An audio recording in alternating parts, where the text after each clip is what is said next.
Hi students, welcome to our channel. இந்த வீடியோவில் நம்ம என்ன பார்க்க போறோம்னா 10th ஸ்டாண்டர்டுக்கு இங்கிலீஷ்ல இருக்கக்கூடிய முக்கியமான கொஸ்டின்ஸ் என்னென்னு பார்க்க போறோம். இதை பார்க்கறதுக்கு முன்னால நீங்க இன்னும் நம்ம சேனலை சப்ஸ்கிரைப் பண்ணலைன்னா சப்ஸ்கிரைப் பண்ணிக்கோங்க. இந்த வீடியோக்கு மறக்காம ஒரு லைக் பண்ணிட்டு கண்டினியூ பண்ணி பாருங்க. ஃபியூச்சர்ல எந்த ஒரு வீடியோ மிஸ் பண்ணாம இருக்கணும்னு நினைச்சீங்கன்னா மறக்காம நம்ம வாட்ஸ்அப் சேனல்ல ஜாயின் பண்ணிக்கிறங்க. லிங்க் இந்த வீடியோடைய டிஸ்கிரிப்ஷன்ல கொடுத்துருக்கேன். ஓகே ஸ்டூடெண்ட்ஸ், இப்போ 10th ஸ்டாண்டர்டுக்கு உங்களுக்கு இங்கிலீஷ்ல பாத்தீங்க அப்படின்னா மொத்தம் 7 சாப்டர்ஸ் இருக்கு, 7 யூனிட்ஸ் இருக்குது. இந்த 7 யூனிட்லயும் இருக்கக்கூடிய ப்ரோஸ், இந்த ஒவ்வொரு ப்ரோஸ்லயும் இருக்கக்கூடிய முக்கியமான கொஸ்டின் ஆன்சர் 2 மார்க் கொஸ்டின் என்னென்னு நான் இந்த வீடியோல உங்களுக்கு சொல்ல போறேன். இந்த பர்டிகுலர் வீடியோல நான் சொல்லக்கூடிய ஒவ்வொரு ப்ரோஸுடைய கொஸ்டின் ஆன்சர்ஸ்ல ஒரு கொஸ்டின் கூட, ஒரு சிங்கிள் கொஸ்டின் கூட நீங்க ஒமிட் பண்ணாம படிச்சீங்கன்னா கண்டிப்பா நீங்க ப்ரோஸ்ல இருந்து கேட்கக்கூடிய எல்லா கொஸ்டின்ஸுமே அட்டன் பண்ணிடலாம். இப்போ ஓவராலா பாத்தீங்கன்னா 7 ப்ரோஸும் சேர்த்து உங்களுக்கு மோர் தென் 100 கொஸ்டின்ஸ் இருக்கும். ஸோ அவ்வளோ கொஸ்டின்ஸ் நீங்க படிக்கிறத விட நான் சொல்லக்கூடிய இந்த பர்டிகுலர் வீடியோவில் சொல்லக்கூடிய இந்த கொஸ்டின்ஸ் மட்டும் நீங்கள் படிச்சீங்கன்னா கண்டிப்பாக உங்களால் இந்த ஹாஃப் இயர்லி எக்ஸாமினேஷனில் எல்லா ப்ரோஸ் கொஸ்டின்ஸுமே அட்டன் பண்ணி ஃபுல் மார்க் ஸ்கோர் பண்ண முடியும். ஸோ அந்த மாதிரி இருக்கக்கூடிய முக்கியமான அந்த கொஸ்டின்ஸ் என்னென்னன்றதை இப்போ நம்ம பார்க்கலாம். ஓகே, இப்போ அந்த ப்ரோஸ் 1 to 7 இருக்கக்கூடிய அந்த இம்பார்ட்டண்ட்டான கொஸ்டின் ஆன்சர்ஸ் என்னன்னு சொல்லிடுறேன். ஸோ நிறைய கொஸ்டின்ஸ் இருக்கும், நீங்கள் எல்லாத்தையும்லாம் படிக்க வேண்டிய அவசியம் இல்லை. இந்த பர்டிகுலர் வீடியோவில் நான் சொல்லக்கூடிய கொஸ்டின்ஸ் அண்ட் ஆன்சர்ஸ் நீங்கள் படித்தாலே போதும். ஆன்சரோடய சேர்த்து நான் உங்களுக்கு கொடுத்துருக்கேன். கண்டிப்பாக நீங்கள் 3 into 2 6 மார்க்ஸ் ப்ரோஸ் செக்ஷனில் உங்களால் எடுக்க முடியும். ஃபர்ஸ்ட் ப்ரோஸ் 1 ஹிஸ் ஃபர்ஸ்ட் ஃப்ளைட்டில் பார்த்தீங்கன்னா, what did the young bird do to seek the attention of his parents? Why did the seagull fail to fly? What prompted the young seagull to fly finally? What made the young seagull go mad? How was the young seagull's first attempt to fly? Did the mother bird offer any food to the young bird? Why did the young bird utter a joyful scream? How did the parents support and encourage the young bird's brothers and sisters? What happened to the young seagull when it landed on the green sea? What was the first catch of the young seagull's older brother? சரியா? So இது first ப்ரோஸில் நீங்கள் படிக்க வேண்டிய 10 questions. இந்த 10 questions with ஆன்சரோட பார்த்துக்கோங்க. சரியா? Okay, next prose 2 the night the ghost got in. அந்த ப்ரோஸில் what woke up the mother? Who were the narrator's neighbors? Why did Herman and the author slam the doors? Who used the zither and how? And what did the Bardwells think when they heard the mother's shout? How did the cops manage to enter the locked house? What was the grandfather wearing? And what did the narrator think the unusual sound was? இந்த questions ஒரு 8 question. Pros 2ல இந்த 8 questions மட்டும் நல்லா தரவா பார்த்துக்கோங்க. தென் pros 3ல நிறைய questions இருக்கும். What does the term circumnavigation mean? Who mentored the crew? What does INSV stand for? And when was INSV Tarini commissioned to the Indian Navy? Who is Tara Tarini? And when did they witness the brilliant southern lights from the sea? And mention the special features of INSV Tarini. How many days did it take to complete the expedition? What sort of training did the crew undergo before their expedition? Mention the celebrations which the crew enjoyed during their expedition. What festival did they celebrate during their voyage?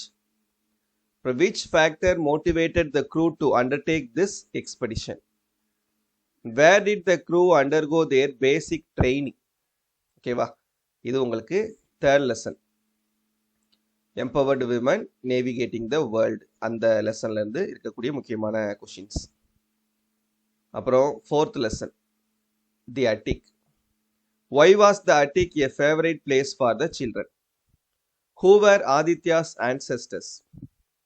What was the daily routine of Sanyal? What did Aditya offer Sanyal?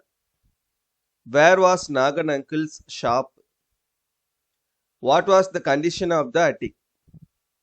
How did Sanyal show that he had a sense of self-respect? What did Aditya visit? Why did Aditya decide to visit his ancestral house? What was engraved on the medal? சரியா? இது உங்களுக்கு 4th ப்ரோஸ்ல இருக்கக்கூடிய முக்கியமான questions. Then 5th prose. 5th ப்ரோஸ்ல how many people in India suffer with disability? What devices help David to move from one place to another? How does David operate computers with the Liberator communication device? How did Kim help Alisa? Do you think technology has improved communication? How?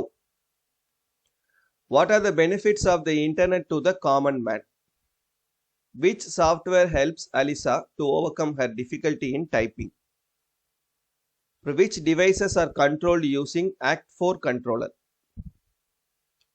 Then which instrument does David control with his eye movement?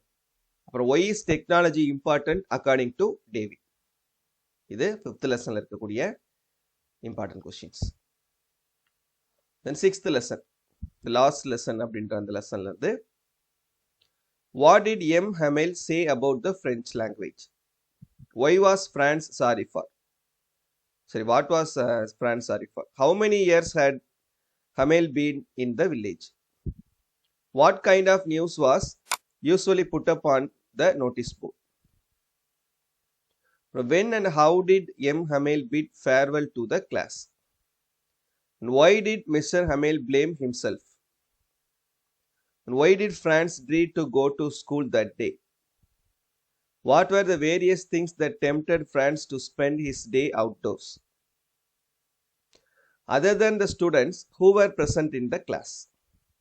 That's it. இது வந்து 6th ப்ரோஸ்ல உள்ளது. சரியா? அப்புறம் 7th pros. 7th ப்ரோஸ்ல இருக்கக்கூடிய the dying detective அந்த ப்ரோஸ்ல இருக்கக்கூடிய questions பாருங்க. Who arrested Smith? What were the charges against him? How was Holmes able to look sick? Who is Mr. Culverton Smith? What were the instructions given by Holmes to Watson? Why didn't Holmes let Watson examine him? Why didn't the landlady call the doctor? Who was Mrs. Hudson? Why was she worried? அவ்வளோதான். சரியா? மொத்தம் பார்த்தீங்கன்னா உங்களுக்கு 100க்கு மேலே questions இருக்கும். கிட்டத்தட்ட ஒரு 130-140 கொஷின்ஸ் இருக்கும். ஆனால் நம்ம கொடுத்துருக்கிறது ஒரு 67 கொஷின்ஸ் மட்டும் தான். 67 கொஷின்ஸ் மட்டும் இந்த 7 ப்ரோஸ்க்கும் சேர்த்து கொடுத்துருக்கோம்.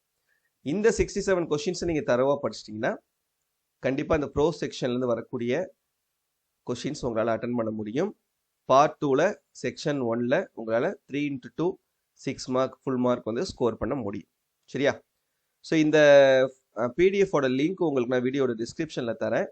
டவுன்லோட் பண்ணி பார்த்துக்கோங்க. சரியா? தேங்க்யூ.